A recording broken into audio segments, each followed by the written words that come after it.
¿qué tal? Qué gusto me da saludarlos. Bienvenidos a este su espacio Entrevista. Yo soy Pamela Quebec y en México existen más de 54 millones de personas en situación de pobreza, según cifras oficiales de Coneval, y de ellos 16 millones son personas que pertenecen a comunidades indígenas. Este es un problema que el gobierno no ha podido ni querido solucionar, pero afortunadamente existen personas de la sociedad civil que se dan cuenta de todos estos problemas sociales y todo lo que arrasan: el hambre, la desnutrición, la falta de apoyos, la falta de visibilidad, y es por ello que crean proyectos sostenibles. Y es por ello que hoy tengo el enorme placer de estar con una mujer, la maestra Janet Arriola, que creó una fundación, Fundación Pro Zona Mazahua, y hoy también es la presidenta de Pro México Indígena. Y Janet, yo te agradezco profundamente que me estés acompañando en esta entrevista. Gracias.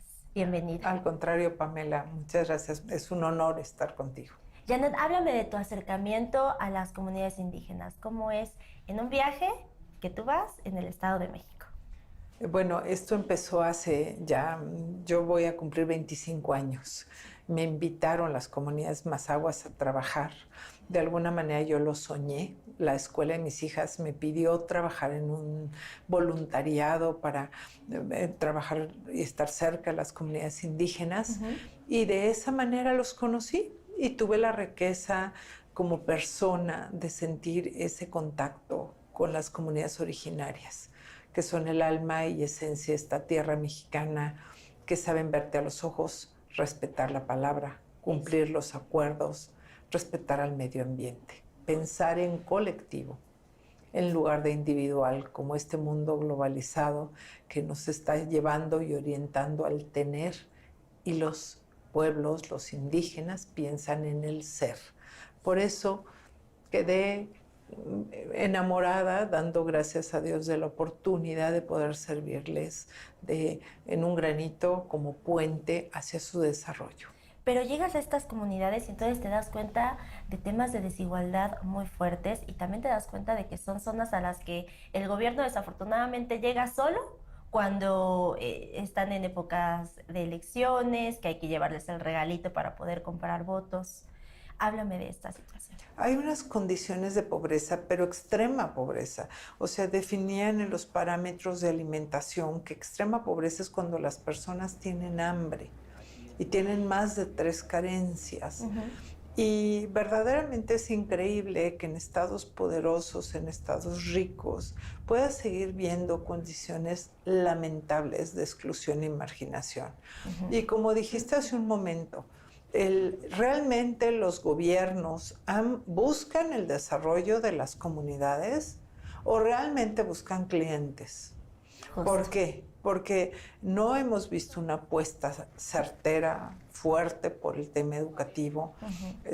Todos los programas, si se analizan, todos van a dar para que te alcance, para que comas, pero es dar. Y ese dar, ese siempre tener a una persona como sujeto de su propio desarrollo, no como un actor de su desarrollo, sino si tú hablas, si tú dices, si cualquier cosa, el apoyo se acaba. Claro, justo por ahí va. Estos programas gubernamentales paternalistas, ¿en verdad funcionan? O mejor dicho, ¿a quién le funcionan? No funcionan, definitivamente. Si funcionaran, no tendríamos el crecimiento en extrema pobreza que se puede ver en el Coneval, que ha venido creciendo la pobreza en todos sus grados, moderado, leve.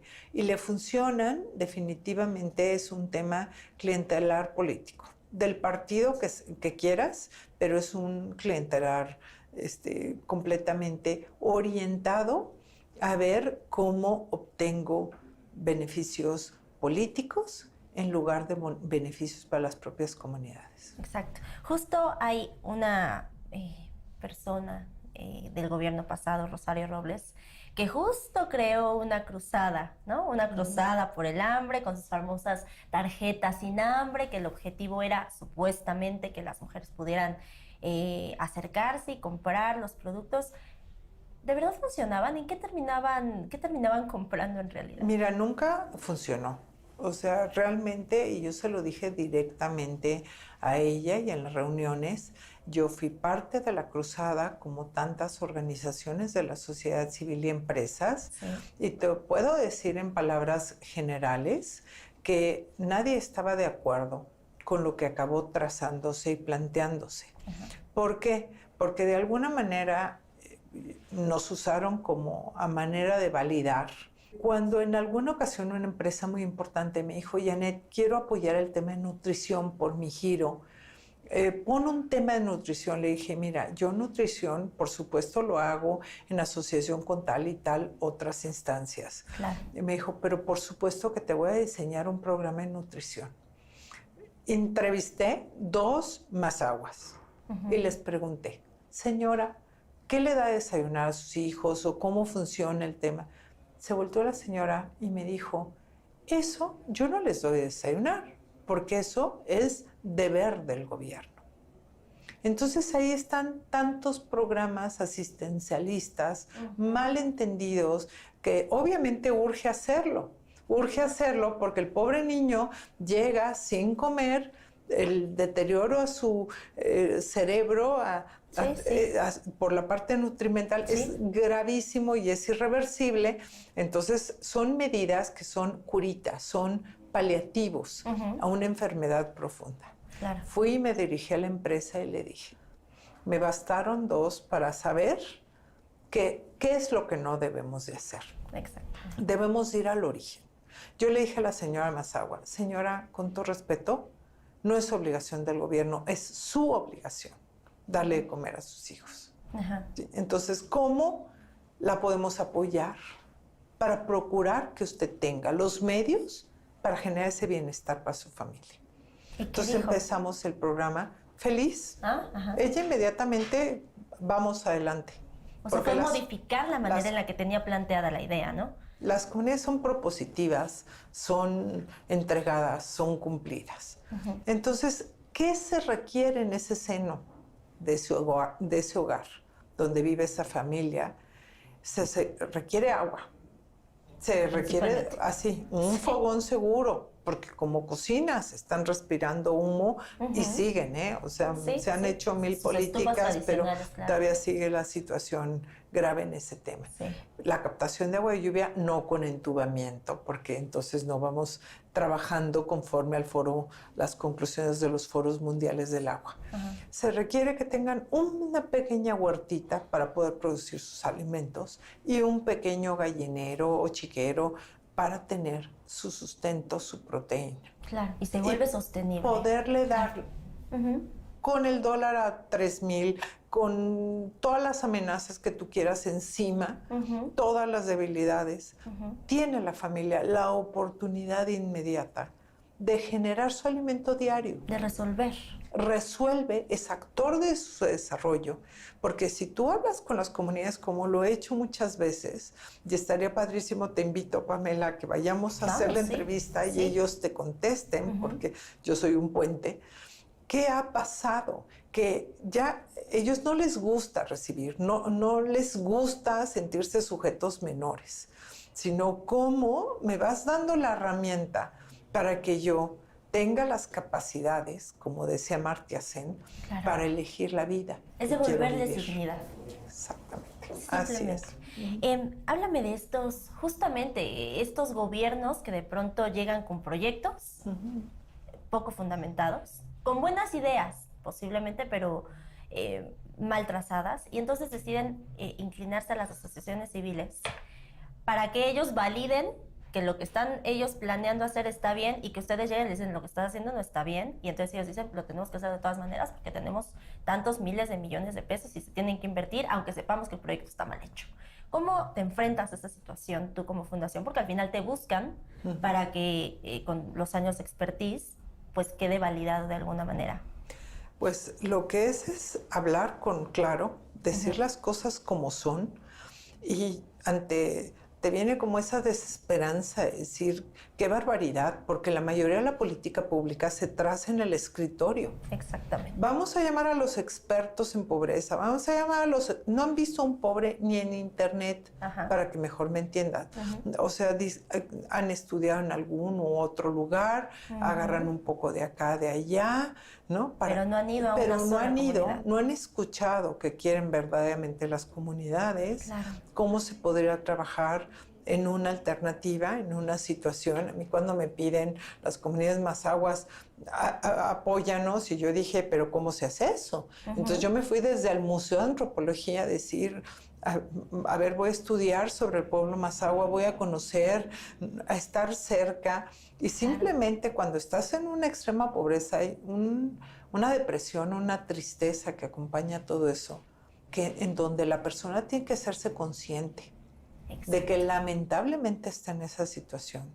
¿Y cómo le gustaría? ¿Qué ideas tiene ella? Y también tú en una especie de facilitador. Sí. ¿Qué hay alrededor de donde se pueda aprovechar para ir teniendo las oportunidades, para ir escalando? Hay comunidades en el Estado de México que ya ni reciben apoyos, porque ya no quieren ser parte.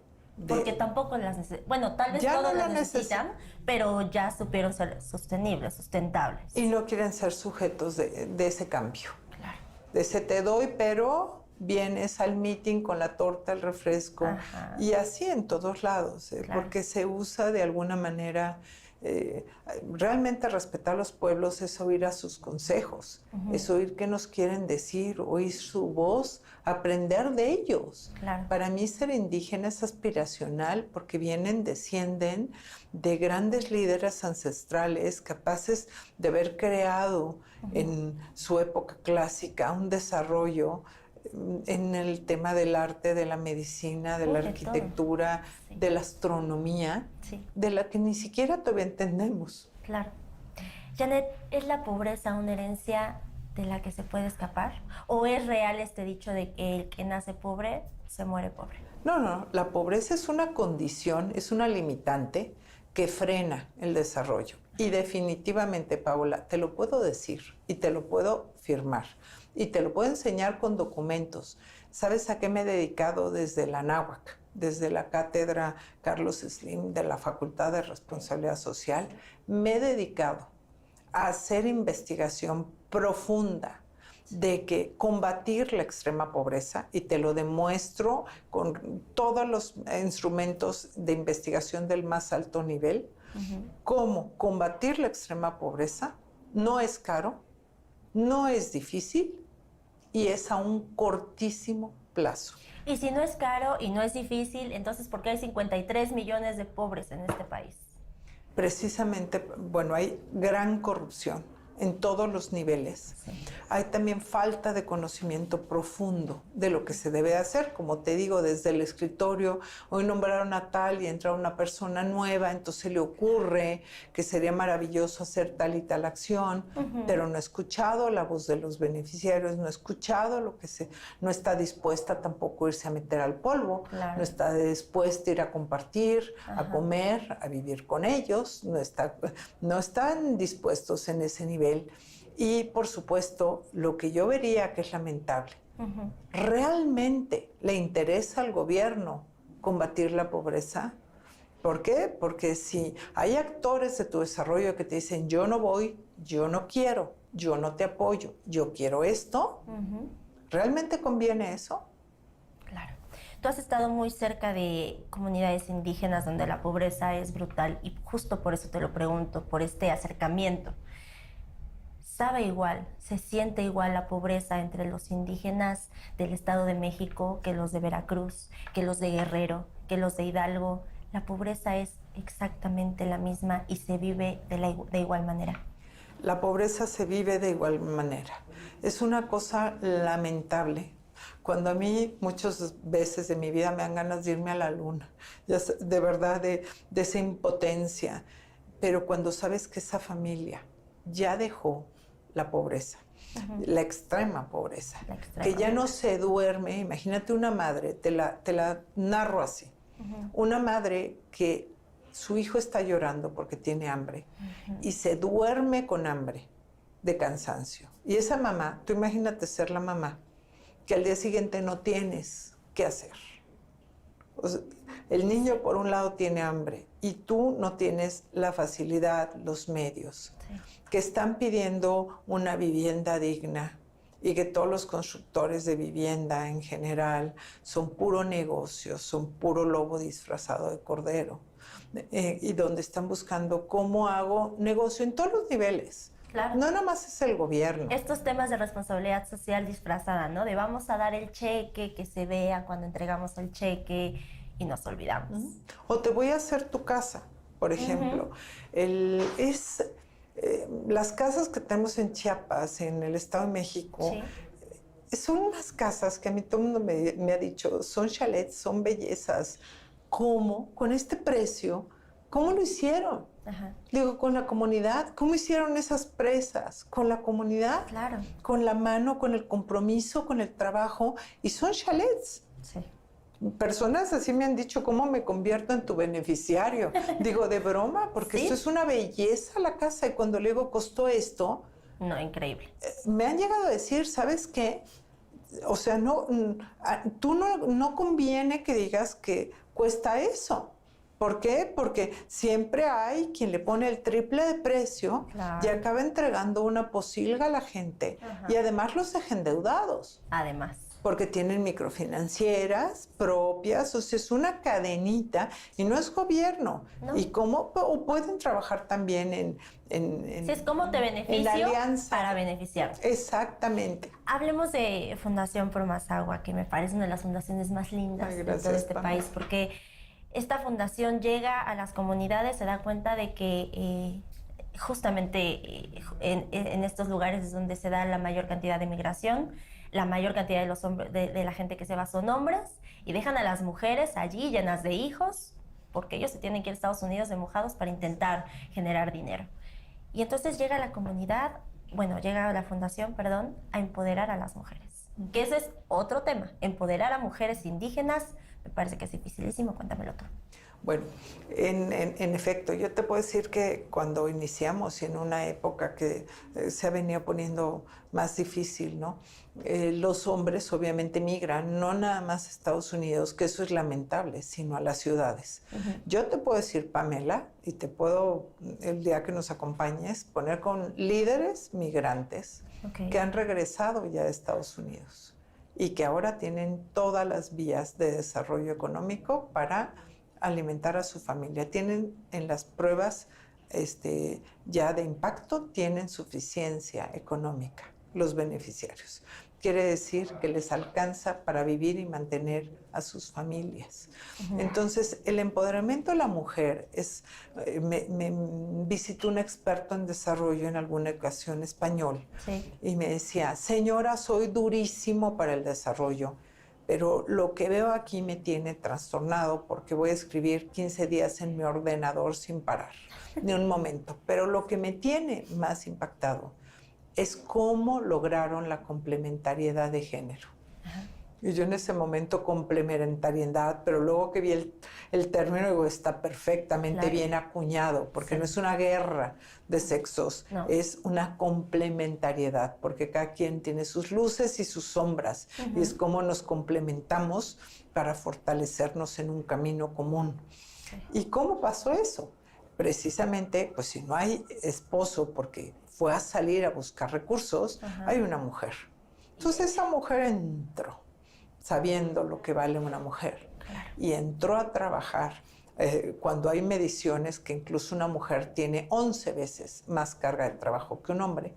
Y esa mujer entró a trabajar ahí a las comunidades, empezando con un microinvernadero, con su micro gallinero. Entonces empezó no nada más a darle de comer a toda la familia, que eso ya es un ahorro, sino lo que venda, mis 5 pesos, estoy hablando de mis 5, mis 3 pesos, mis 2 pesos, te intercambio tu sardina por mi jitomate, así el trueque ancestral. De repente esa señora empezó a tener los excedentes, para comprar el lápiz, para las cosas que le faltan a mi hijo en el trabajo. Sí, Y esa mujer me empezó a volverse autónoma. claro. Entonces ya no era igual que el programa de gobierno. Se reproducen, ya pues me des o no me des, yo como, yo vivo y yo tengo dinero. Claro. Ya no estoy sujeta, A ver. o sea, ya soy independiente. Entonces llegó el esposo que de repente se quedaba sin trabajo y ella le decía, así te digo palabras que he escuchado, Sí. no te apures viejo, aquí comemos todos. Wow. Tú quédate tranquilo que ya vendrá el trabajo. Entonces el señor, desesperado, acostumbrado a una mano de obra de Estados Unidos, empezó con el invernadero a la señora y en que te digo, en un día lo tenía para arriba y para abajo, hecho y deshecho, ¿no? Claro. Entonces agarró y dijo, nos proponían a nosotros como fundación, queremos participar en un proyecto mayor como familia. Sí. Entonces, ¿qué pasaba ahí? Se iban a un invernadero de 500 metros, asociaban a los vecinos y los hijos, que en lugar de estar toda la tarde viendo tele, comiendo chatarras, Claro. andaban como todo es orgánico con la mamá.